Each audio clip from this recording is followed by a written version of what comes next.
Thank you, everybody, for being here. My name is Diana Ramirez. I am a parent of 2 kids at EPISD, and we are here as the Save Our Schools Coalition.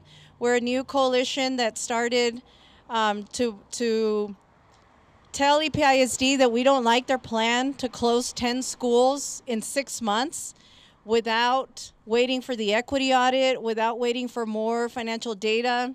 We want our elected representatives to make sound decisions, and we're here to ask them for that. Also, we're here to ask President Israeli Robali to recuse himself from the vote because of his conflict of interest.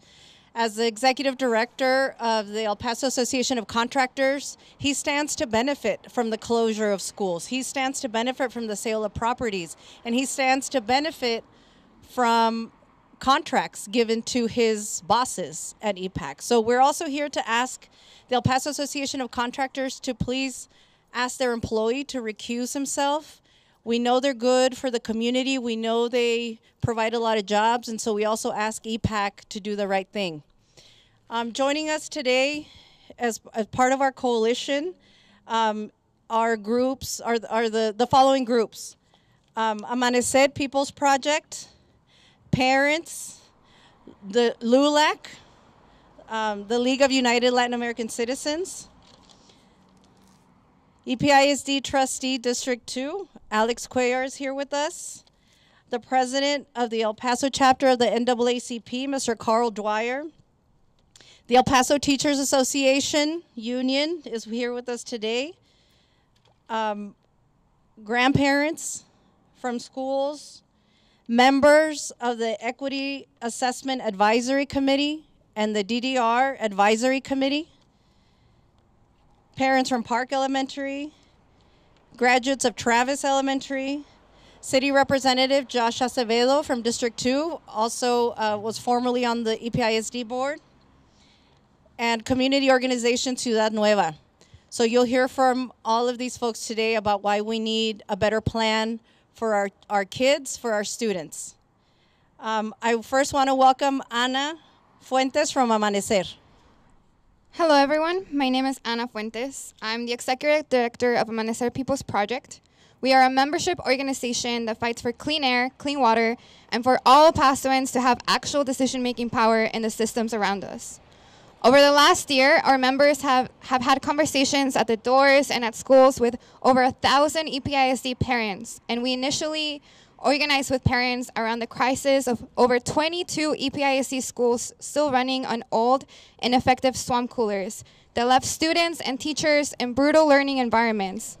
But in the last couple of months, this fight has become something bigger, because while we were fighting to improve and invest in our schools, EPISD has been rushing to close them without meaningful plans or answers to our concerns. We want the district to be successful, and we want them to make the needed improvements to the facilities. We want the district to be fully funded and create the best learning environment for our children to succeed in. We want to be able to trust that EPISD has our best interests and our children's best interests at heart. The distrust and EPISD that exists today is a result of the many scandals in recent years, and it would only increase if President Irobali refuses to recuse himself. The school closure vote on the 19th ties directly to the bond, which is integral to any of the district improvement plans. We know that this bond will ask that the community approve hundreds of millions of dollars and trust EPISD to manage that process properly. To move forward with this vote, with Board President Irobali participating in these conversations, will put an incredible stain on the bond process right at the start of it. Mr. Irobali is the president of the Contractors Association, and there will be hundreds of millions of dollars worth of projects coming out of this bond. To say that there is no way that this could be a conflict of interest is an insult to El Paso voters and parents who want nothing more but to see their schools well-funded and well-resourced. The district and President Irobali are creating a completely avoidable situation that opens them up to legal and public opinion attacks, further dismantling the trust that the community has in EPISD. This is a choice and a continuation of the rush DDR process that so many parents have spoken out about and felt completely unheard. And if the district moves forward with this vote without Irobali recusing himself and no response to parents' questions about DDR, it will put all of the plants in the DDR in jeopardy. Parents, teachers, and students deserve transparency and real, tangible commitments from the district to rebuild their trust and feel like EPISD is the best place for them and that it really is our destination district. I will now pass it over to Iram, a parent from Putnam, one of the schools that is affected by the school closure process. Thank you. Como padre de estudiante directamente afectado, estoy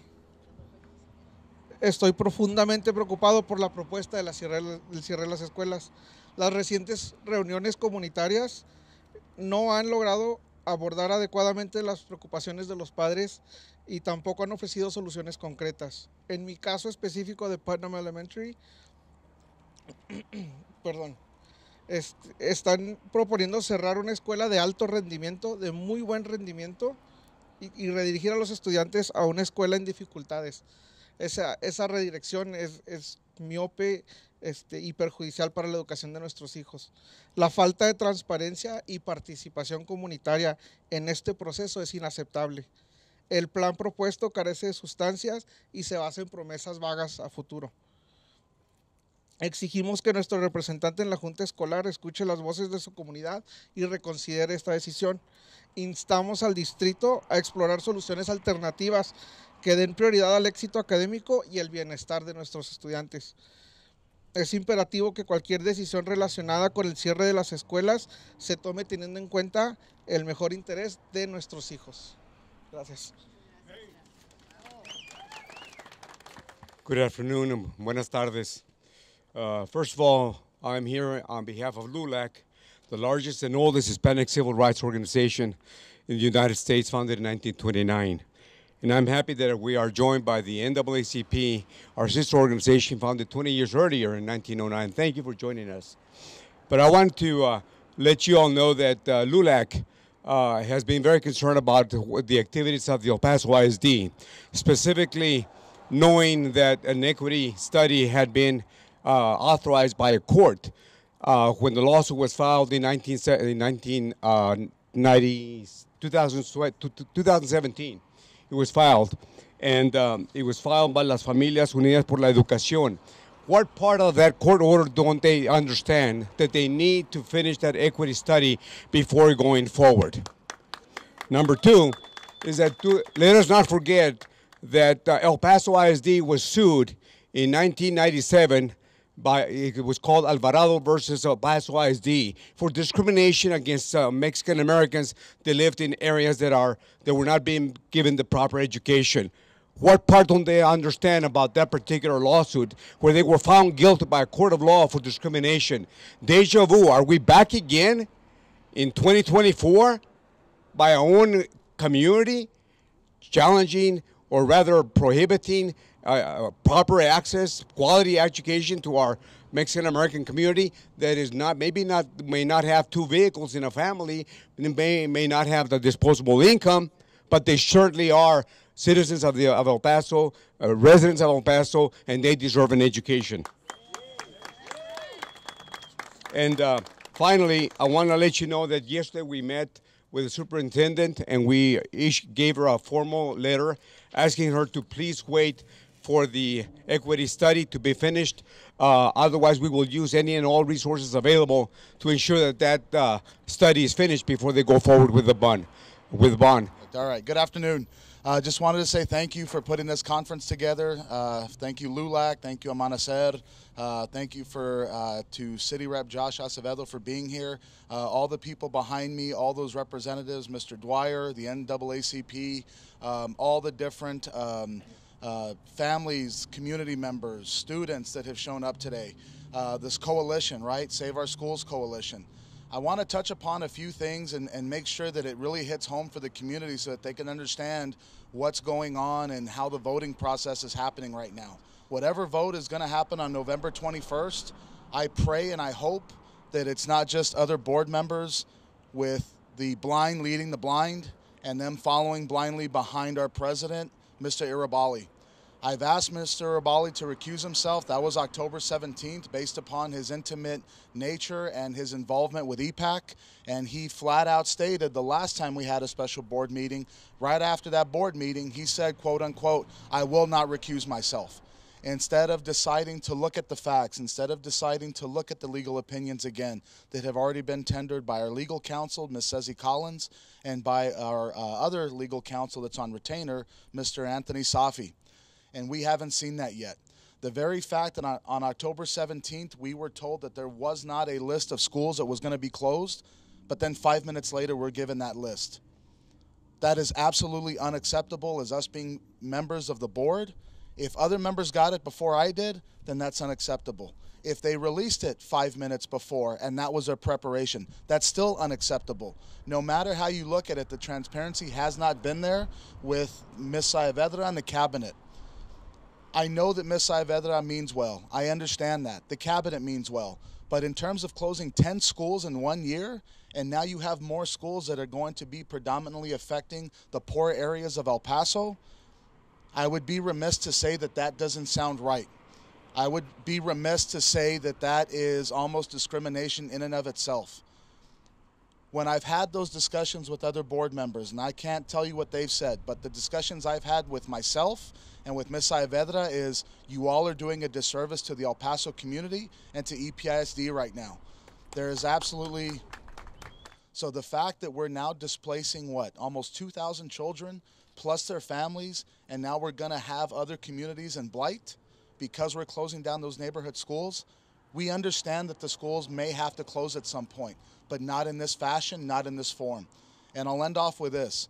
Mr. Irabali, I'm asking you as a board member, I'm on the same level as you, sir.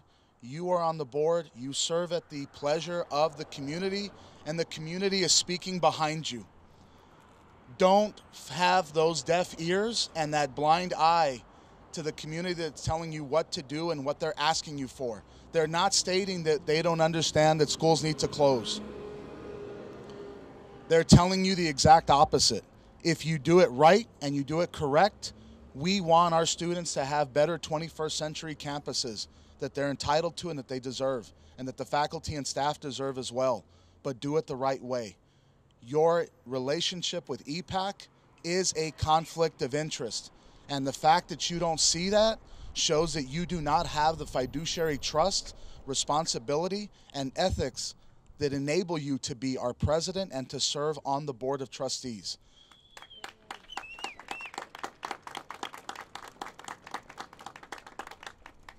I think this will come up later, but in terms of there being petitions that are being signed, I think this morning me asking Diana next to me, Ms. Ramirez, over 600 people have signed that form stating, please wait, please stop the process at this time. The process is not there yet. But if there's other community members out there, I would ask you to get in contact with Amanecer. I would ask you to get in contact with the Save Our Schools Coalition so that you can be an active member and participant as well. Thank you all so much. Thank you, Trustee Cuellar. And yes, he's right. The Save Our Schools Coalition has a petition online. If you go to bit.ly/save EPISD, you can sign the petition. I'd also want to take a moment before I bring up the next speaker to thank two members of our coalition who have filed an ethics complaint with the Texas Education Agency. The Teachers Association and a parent have filed an ethics complaint asking the TEA to look into President Irobali's conflict of interest, and we're hoping for a quick investigation on that. I stand here, my name is Carl Dwyer, and as stated, I am the president of the El Paso branch of the NAACP, the National Association for the Advancement of Colored People, the oldest and largest civil rights organization established in 1909. El Paso being the first branch established in 1914 for the state of Texas. And I'm here to say that we stand beside our brothers of the coalition and also mainly of LULAC in action and deeds and not just words. If anybody knows about the importance of an equal education, it's African Americans and the NAACP. Ever since the Brown versus the Board of Education, Little Rock 9, we have fought. We have been at the forefront to make sure that every voice is heard and no child is left behind, and everyone deserves an equal education.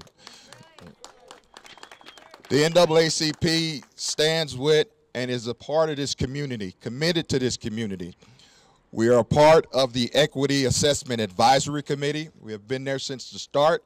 We have attended every meeting, and we want to make sure that everyone's voice is heard, no matter how large or small of a minority they are within this community. Dr. Martin Luther King said it best: what affects one of us affects all of us. So we are here to be heard, to advocate, and to make sure that there's trust, there's transparency, and there's equality and equity across the board. We understand that decisions have to be made. We're ready to stand by and move forward for those decisions that have to be made. But we just ask that they not be rushed, that they be made with common sense, that they be transparent, that they be data-based, and they take everyone's voice in account. This time of year, if nothing else, we all just saw last week, we might not agree with the decision and the outcome, but when the people speak, we move forward. And that's what we're asking for right now. Listen to the people, and we will move forward. So we ask again for equality, transparency, trust, and no rush to decisions. Thank you. Good morning, everybody. I'm Margaret Gallardo. I'm the Vice President of the El Paso Teachers Association. The El Paso Teachers Association stands with a coalition in a fight to keep our schools open, and most importantly, for the future of public education. The actions and future actions by some of the board members or trustees are very evident of their right-wing conservative ideologies and the determination to diminish the importance and value of our most valuable and underserved communities. We are in this fight to guarantee that there is equity and justice for all of our students and communities in El Paso ISD, something that has never existed in EPISD. The time for change is now, and it is for this reason we have filed a formal complaint against Israel Irovali. We pledge to continue the fight for equity and equality and justice for the sake of all our students. Y ahora me gustaría darle la bienvenida a mi vecina Ramona Nájera, que es abuela de niños en la escuela primaria Rusk.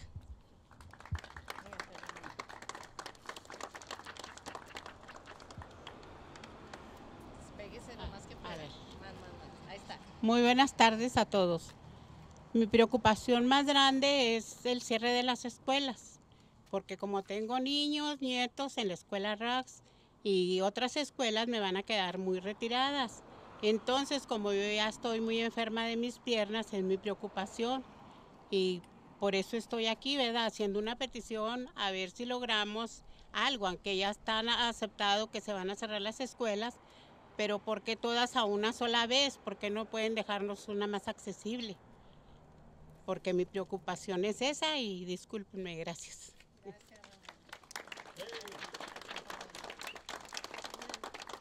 So my name is Joe Pignon, and I am a member of both the District Destination Redesign Advisory Committee and the Equity Assessment Advisory Committee. And I will continue to serve proudly. I have been serving very proudly. So both of these committees were set up by EPISD to include stakeholders' perspectives and guidance in the DDR process and the equity audit. I am here to ask EPISD trustees and administration to please pause on the school closures until we have the information from the equity audit and there is a real engagement with stakeholders. The DDR Advisory Committee was not informed about any proposed school closures, nor did the committee recommend any school closures. I urge that EPISD leadership have them wait and please consider the many lives of students, families, teachers, administration, and all of their staff that will be impacted until you have a complete assessment before moving forward. Hi, good afternoon. My name is Mindy Sutton. I am a parent at Edgar Park Elementary. We are a gym of a school in Northeast El Paso. I'm joined here with some of my fellow parents and fellow former parents and community members from Park. Unfortunately, we are on the list of the 10 schools that have been proposed to close. Unlike any of the other schools, Park is pretty large in their enrollment at almost 400 kids. And the other thing that's different about us is that they want us to go to Canyon Hills Middle School. That's different from the other schools where they're asking them to go to sister elementary schools. Canyon Hills does not have room for us. Canyon Hills is not equipped for us. They don't have a playground. They have one gym, one cafeteria. They have one library. They want to put pre-K through 5th there, but there are pre-K through 1st children. It's imperative that they have bathrooms in their classrooms. Are they going to build that by next year? Probably not. Unfortunately, the Northeast does get overlooked sometimes, but that's why I'm here advocating for our community. There are 2 other schools in the Northeast that are on the list to be closed. 2 are represented by Isabel Hernandez, who has ignored us and sent basic email responses, but I have been ignored as well. The other school is under President Irobali. His constituents are being ignored as well. We are asking him to recuse himself from this vote because of his conflict of interest. If Park closes, as well as all the other 9 schools, he will benefit, and our children will not. It will affect their futures negatively if they are moved in a rush move. We understand that change is inevitable sometimes, we do, but rushed change is not okay. This will possibly affect our kids' futures and their trajectories very negatively if this happens now. We're asking, please don't vote on this. Please vote no on this now. Discuss, give us more time. Give yourselves more time. We want you to consider that this is going to affect thousands of families negatively. I want to say one more thing to Ms. Hernandez and Mr. Irobali, who are our Northeast representatives. If you continue to ignore us, that's fine. But if you run for re-election in May, you cannot ignore the votes. Thank you. Thank you to the coalition for having me here today. As Diana mentioned, I was on the Board of Trustees from 2019 to January of this year, and I've been the city representative for El Paso for District 2 since January of this year. Whether they're calling, they're texting me, I've been knocking on thousands of doors over the last year, and a lot of what people are telling me is that they're really concerned about having more eyesores in their neighborhoods. They're kind of saying, you know, we're trying to work with you to fix our streets and get to a better place, get some speed humps, but then now here comes a school closure and it's just going to sit there vacant for many years. And it's really difficult for me to answer that to them, right? Because I understand they see this, they're passing by it every single day on their way to work, on the way to school, and they see another school closed. And so I think that has been a really big factor for their quality of life. I want to get to a place where we're at the city where we can start collaborating possibly on these properties. Hi, thank you for coming out here and listening. At Ciudad Nueva, our mission is to embody the gospel of Jesus by advancing the renewal and development of Central El Paso's Rio Grande neighborhood through the empowerment and transformation of its residents. For over 20 years, we've walked with our neighbors by developing students, equipping leaders, supporting families, and strengthening community in the Rio Grande neighborhood. And an important part of our work is centered with families of students who attend Lamar Elementary, students who will be negatively impacted by the proposed closure of Lamar. Lamar is the heart of the Rio Grande neighborhood. At Ciudad Nueva, we've worked with generations of neighbors who have attended Lamar and whose children have attended Lamar. Children who grew up into adults and sent their own children to Lamar. Lamar has a reputation of excellence and care for their students whose parents, though work very hard, also struggle to make ends meet. Lamar is a school whose students have the highest percentage of Title I students in the entire district and is one of the highest performing schools in the district as well. A shutdown of Lamar will put the future of our Rio Grande neighborhood students at risk. Studies show that moving high-performing, low-income students out of their neighborhood and into another school negatively affects their future academic success. We've been given information about transportation. Our students will be transported. They're going to double the fleet. Right now, there's a significant shortage of bus drivers in our district. How are they going to do that? Another issue is our parents are a lot of our parents don't have cars. They don't have vehicles. How are they going to be able to engage it with their students? By walking up Stanton, a very busy street with history of accidents, just to get to their kids and try to be involved. And also, our parents were not informed of the closures directly. They heard about them through the news. How insulting that the lives of their very children. They don't even hear from the district from themselves. They heard it from the news. I am also very concerned about EPISD's board president, Mr. Urovali's clear conflict of interest on this board. And I just want to repeat it. In addition to his service as president of the school board, he also presides as the executive director for an association of vendors called the El Paso Association of Contractors.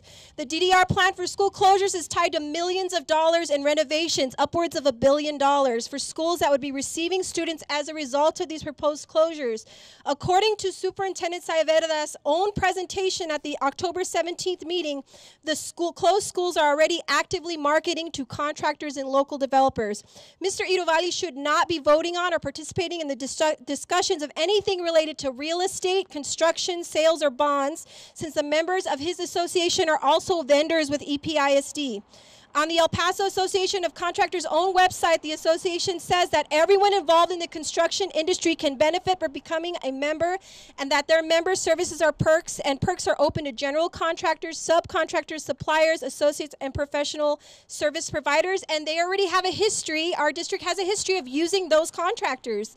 As a parent and a community leader who loves El Paso and moved back to El Paso after graduate studies to devote my life to contributing to its welfare, I am tired of the education and subsequent futures of our community's most vulnerable and hardworking students' education being jeopardized as a result of our district's poor and unethical decisions. It does not take a lawyer's expert opinion to see the red flags that are raised when a person who is voting on the closure of schools also has direct ties to an association of contractors who has a history of benefiting from work from the district. The history of scandal and corruption that took place back in 2012 directly affected the students in the same neighborhoods that will yet again directly be impacted by the coming vote on November 19th. So we implore the school board to work towards a vote that is completely and totally above reproach. We encourage them to take their time to listen to the community, to the constituents that they claim that they want to represent. And that explicitly means that Mr. Urovali should not participate in voting or in discussion regarding on the school closures. And we implore the district to put our kids first by working hard to look after their well-being. And a closure of 10 schools would be disastrous and would have ramifications that will affect our city for years and years to come. Thank you. Thank you, Bethany. I just want to speak to parents who may be watching tonight, may be reading this. Please sign the petition. Go to bit.ly/SaveEPISD. Sign the petition, go on the website, and join our movement. Thank you, everybody. Save our schools! Thank you.